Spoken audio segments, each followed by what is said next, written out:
I think a couple questions that I would ask if I was in a client's seat and I was looking to retire. Guess what? Your retirement that you had planned on for your whole life that's supposed to be nice and relaxing, now you're worried about money every single day. So they could talk about broader strategies that might look good on paper, but guess what? They're usually not being implemented. Welcome to Retirement Done Right with your hosts, David Rath and Pat Kalish, where we talk about retirement, Social Security, taxes, estate planning, wealth planning, and more. Now, on to the show. On today's episode, we are going to be discussing a question that maybe not a lot of people ask, and that is, should you change your financial advisor when you retire, or at least within close proximity of retirement? I'd like to welcome on Patrick Kalish, my co-host. He's going to be diving deep into some of the considerations for today's topic. Pat, Awesome. How's it going? Going good, David. I'm looking forward to diving into this topic for sure.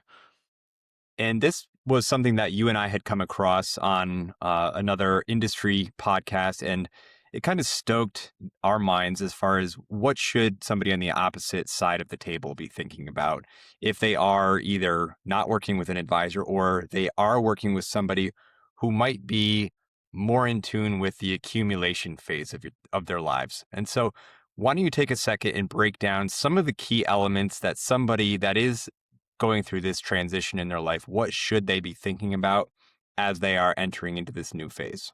Yeah, so I think for a little context, we came across this topic on another podcast, but it really resonated with me when I heard it because we've been given a lot of tax planning educational talks at one of the local libraries that, is just north of us. And I've spoken to many people afterwards, and, they said to me, "Hey, Pat, I'm really interested in diving deeper into how taxes are going to impact my retirement." And I asked, "Hey, do you have somebody that's supporting you throughout this?" And they say, "Well, I have an advisor, and they're doing great for me." And I'll ask, "Well, what does great mean?" And they're like, "Well, they've really helped me grow my assets over time." And then I dive into, well, do they talk about tax planning? And the answer is no. And that's why I'm at this educational talk.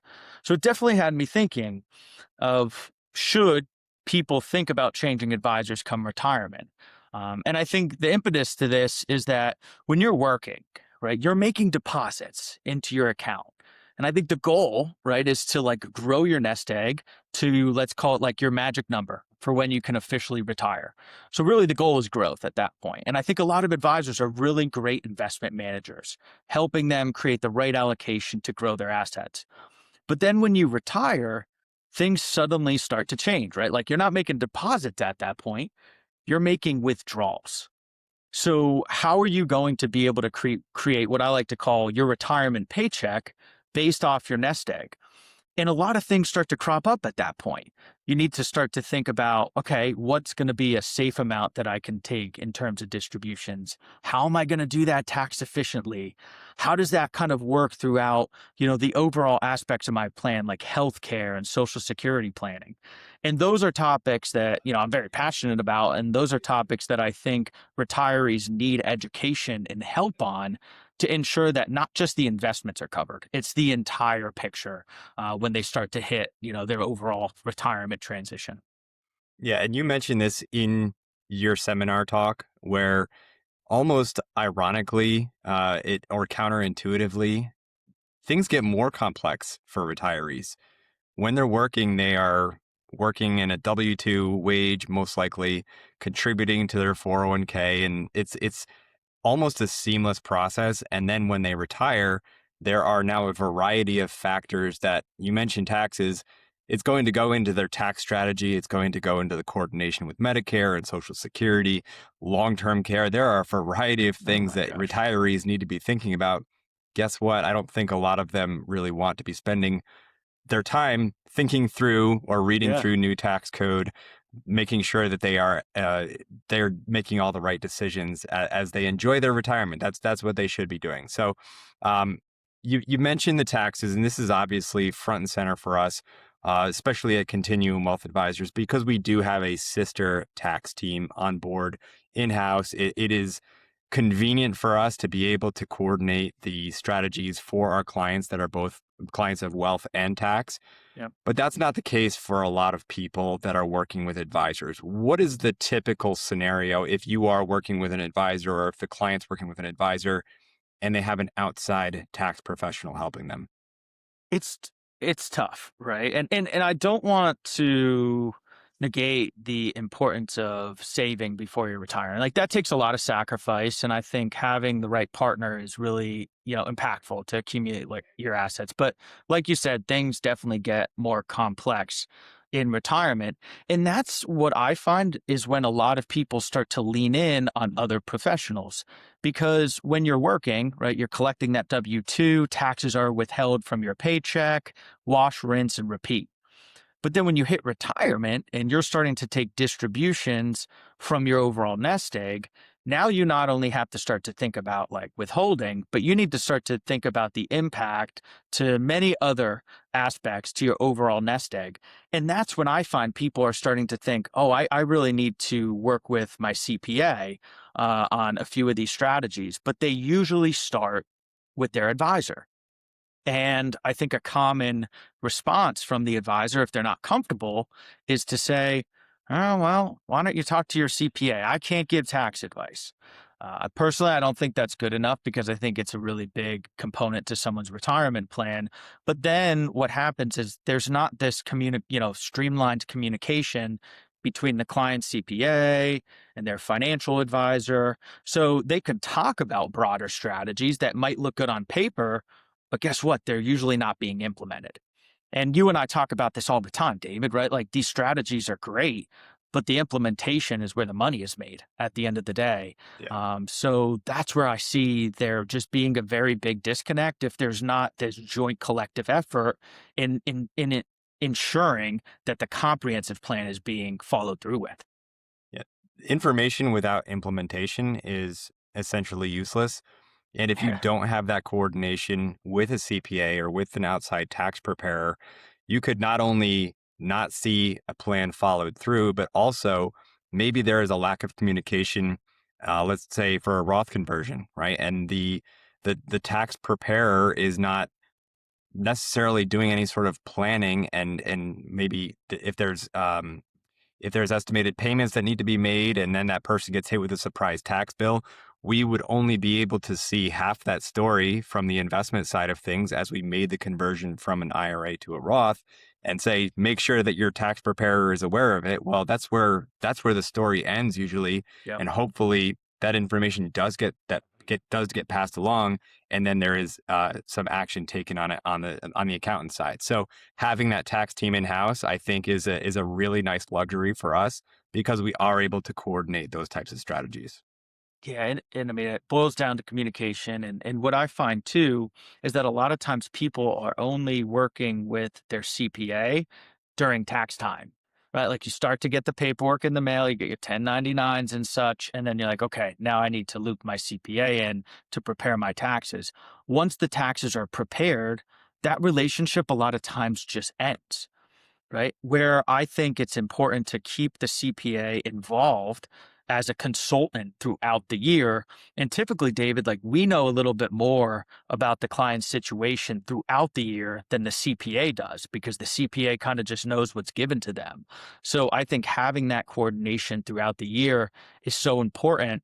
And also, I think it's great to have that team because as we're starting to maybe think about different strategies, let's actually coordinate with the CPA to see, hey, how is this going to play out come tax time so that there's no surprises and that we're making the best moves for the clients, long term. I always think that people don't necessarily mind the tax bill that comes from a strategy like a Roth conversion. They mind when they are surprised with writing a check on April 15th and that check being much bigger than they expected. That's where the communication and the planning ahead of time can really squash a lot of problems before they even become a thing. Oh my gosh, yeah.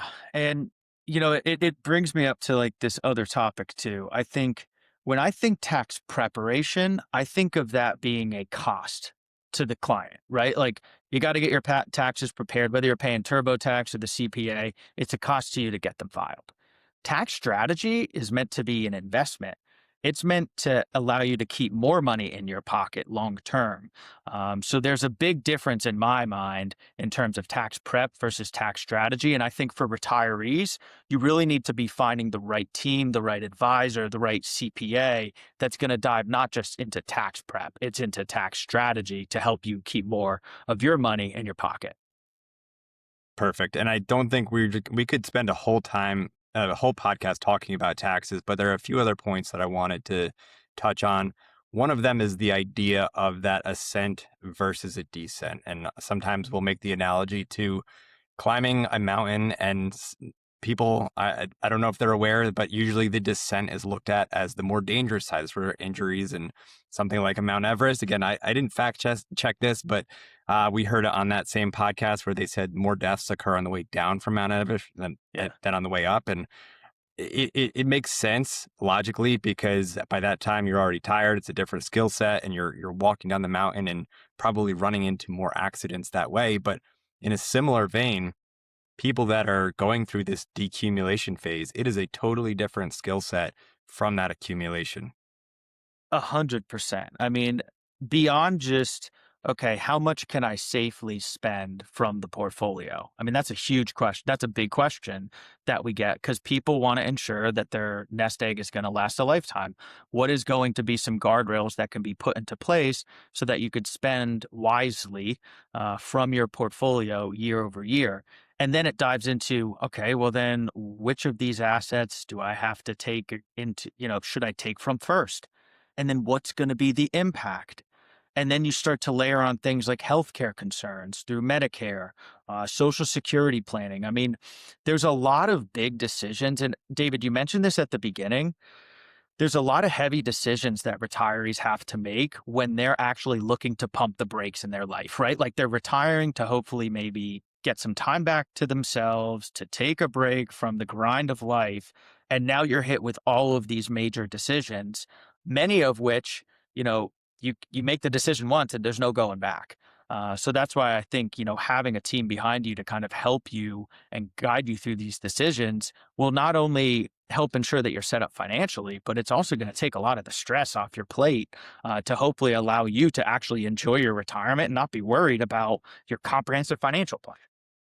And if you mention stress, my mind always goes to what I do for the team on my end and managing investments. And I think that managing an investment strategy is much different for a post-retiree versus a pre-retiree. Again, in those pre-retiree years, especially for younger people, a down market isn't necessarily a bad thing, because now you are having the ability to contribute your paycheck on a 401k contribution to potentially lower prices in the market.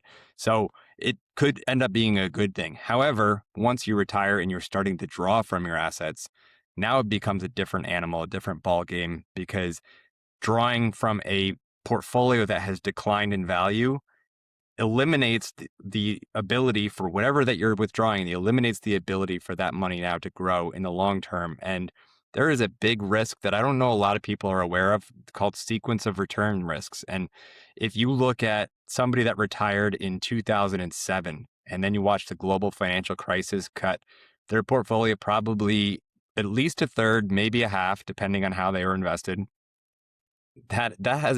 you're not coming back from that, at least in the short term. And guess what? Your retirement that you had planned on for your whole life, that's supposed to be nice and relaxing, now you're worried about money every single day. And so my job is to hopefully eliminate or mitigate at least some of the stress that comes along with investing in the market, especially for your retirement years.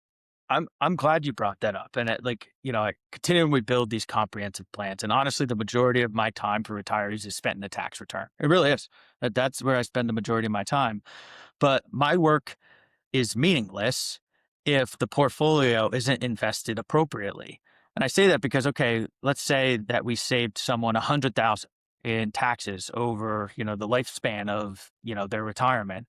Well, that means nothing if their overall portfolio drops by 300,000, during 1 year of market stress. And, I like the way that we run it because I can dedicate myself to that tax planning because I know that on the flip front, right, like you're focused in on how this portfolio is managed to try and mitigate that overall risk. David, we talk about this all the time. I also love your perspective because I think this is something that is really overlooked in terms of the investments is how we're managing for tax efficiency because it becomes even more important when we start to think about retirement distributions. So I'd love for you to touch a little bit on that as well. Yeah, tax efficiency is a big part of what we do. Obviously, we don't want to let taxes be the ultimate determining factor of whether or not we make an investment choice. And we do consider them. And the way that we can combat some of these taxable events is asset location, it's referred to, meaning Mhm. we have usually a combination of qualified, which is going to be your retirement accounts, your IRAs and your Roth IRAs. And then you also have your taxable money, mostly referred to by people as brokerage accounts. And the coordination of those two and which investments are placed in which account, that matters. And we like to be active with our strategy, but we prefer to be active within the qualified money because that is either going to be tax deferred or tax free if it's a Roth. And we don't want our actions in the portfolio that typically are done in order to either get invested in an area of the market that's doing well or to protect during a period of time, like we've seen recently with the tariffs and with the Iranian situation. We want to do that in a way that's going to be tax preferred. So we don't want that to leave somebody with a giant tax bill at the end. But if we are forced to choose, we want to be putting them in the best investment situation possible while considering the taxes as well. Yeah, and I think it boils back down again to like the importance of communication. Like we are an independent firm, and I love that because I might be running these tax strategies, and then I'm always bothering David. I'm jumping into his office, and I'm like, hey, can we make this work? What's going to be the impact if we sell X, Y, and Z? And then he could run the figures on the impact to any distributions from the portfolio, and then we loop in Sarah, the CPA, to then really build this out to see how it's going to hit their tax return. So it's just this coordinated effort where I truly believe it takes an army. I don't think one person is able to run tax strategy, retirement strategies, investments, and then tax prep all in one. It's just too much because there's so much change that's happening within our field. And you really need to each have your specialty and then work together as a collective unit to make sure it, works out long term. And that's why I rely on you for the planning. I rely on Sarah for the Yeah. taxes. That's why it is a total team effort. But some advisors don't have that luxury. And so if somebody is evaluating an advisor that is maybe a one person shop, what would be something to look for that client and the maybe outside resources for that advisor, and what types of questions could that person ask the advisor to make sure that they are checking all those boxes that we talked about? Yeah, and I mean, I say this too. I think there's a lot of advisors that are doing great work in this space, even if they're solo advisors and they have resources outside of just maybe their office that they can lean on to do this correctly. So I don't think everyone has to change their advisor. I think there's a ton of good ones out there. But I think a couple questions that I would ask if I was in a client's seat and I was looking to retire, right? I would say like, how are you going to turn my portfolio into a paycheck? What's your process?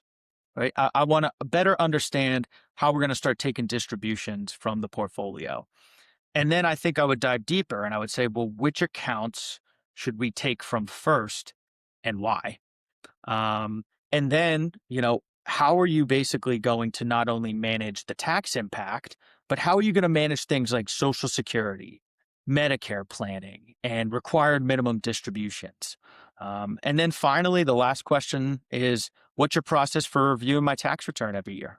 And I think by just asking those simple questions, I think you're either going to get someone that's going to lean in and have a great process to how they approach that, or you're going to get the deer in the headlights look. And then at that point, maybe it might be time to try and find another team that's going to be able to really specialize in this just new transition within your life. And David, I think that's okay too. Right? That could have been the best advisor as you were accumulating assets and helping your account grow. But it doesn't mean that, you can't find somebody else that's now going to help as you start to take distributions and you're starting to be in the decumulation phase, so to speak. And for maybe a smaller team or a solo practitioner, they are outsourcing their investment management to a much larger shop. And I would be crystal clear about what the risk controls are for those investments. And what I mean by that is there is a tendency for advisors to recommend a buy and hold strategy. We've had an episode talking about buy and hold before, and buy and hold sounds great, especially we are now in year 17 of a bull market that started in 2009. The S&P is returning 15% per year. It's super easy to just buy an index and hold it. Well, when things start to go south, and they will, I don't know when, but they're going to go south at some point, what is the process for managing the risk that it comes along with a decline in investments? There's a variety of ways to do it, but just make sure your advisor is crystal clear on what they are planning to do, not only with the investments, but also with your overall plan. Some advisors will recommend a strategy where you have a dynamic withdrawal strategy. When things go south, you just take less money out of your account, which honestly, not that fun, if that's the case, but it is a viable strategy. And just make sure that there's a plan in place. If the plan is just to say, hold on, everything comes back eventually, that's not really a plan, because just because things have worked out in the past doesn't necessarily mean they'll work out in the future. And you want to make sure that your advisor has a plan for a market correction that doesn't come right back, which we've become so accustomed to in the last few years. Yeah. And I would even say for those like third party managers that, maybe some solar advisors or others use, and I think a lot of advisors use them beyond even just risk management, right? A lot of times those accounts are maybe rebalancing towards the end of the year. And if it, rebalanced and say you actually generated some additional capital gains, that could have an impact from a tax perspective. That could put you into, the next IRMA Medicare surcharge. Like it could have major impacts where if you waited maybe just a couple days into the next taxable year, you might be okay. So I think also having a plan in place of what's the flexibility that we have, not only from the investment side, but then how does that translate to the tax side, so that you really have a really good comprehensive approach, not only with your investments, but with your tax strategy. So let's talk some red flags now. Let's say somebody listens to this episode and they are either in the process of interviewing new advisors or they're evaluating their current advisor. Give me 2 or 3 red flags where potentially that person isn't the right fit for the client. Yeah. It's a good question. I think the first one that actually I'll lead into is they only talk about investments. Only talk about it, right? Like when you have that initial meeting, or even if you're with the current advisor and that's all you talk about, right? I think that's a big red flag. I know for us, when we're having those introduction calls, that's the last thing I talk about. It's important. Do not get me wrong. Like investments are such an important part to someone's overall financial plan, but it's just one part of their plan. And that tends to be the end of my conversation because we need to better understand their goals and what they're wrangling with. The next thing, can they articulate or explain tax strategy? Right? Because I think from this whole conversation, taxes play such a significant role in someone's overall retirement. And if they can't clearly articulate tax strategy or what they might be looking for in your specific tax strategy, I think that's a big red flag because it's such an important component to someone's overall, retirement. And then I would say finally is just if they don't seem like they're staying current. And I bring that up because, I mean, David, my gosh, the market is always changing. You are always in your office, staying current, not only on new investments, but how things are changing within the portfolio. On the tax side, on the financial planning side, it seems like every single year the IRS is changing something on us. And some of those changes can have pretty big implications to the people that we're working with.